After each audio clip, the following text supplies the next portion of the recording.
Hello, aujourd'hui je t'explique comment ouvrir une salle de sport.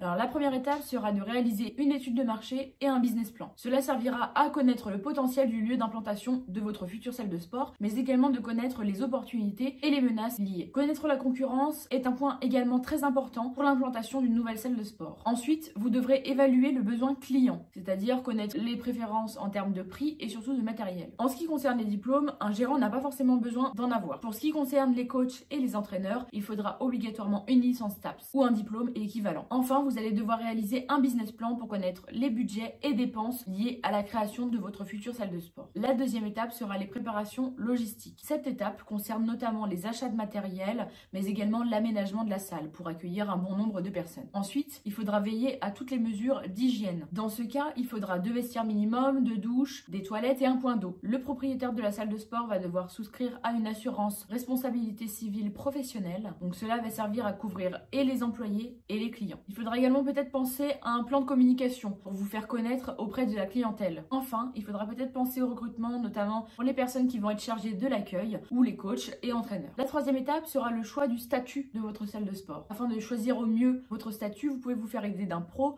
comme un expert comptable ou un avocat. Petit rappel, comme chaque entreprise, vous allez devoir payer un impôt qui s'appelle la CFE, la cotisation foncière des entreprises. La dernière étape sera l'inscription au registre du commerce et des sociétés. Donc ici, il s'agira de rédiger ces statuts et enfin de faire la publication dans un journal d'annonces légales. La dernière étape sera l'immatriculation auprès du CFE et à la suite de ces démarches, le greffe délivrera le cabis de la société. On se retrouve très vite pour d'autres exemples de création d'entreprise. À plus!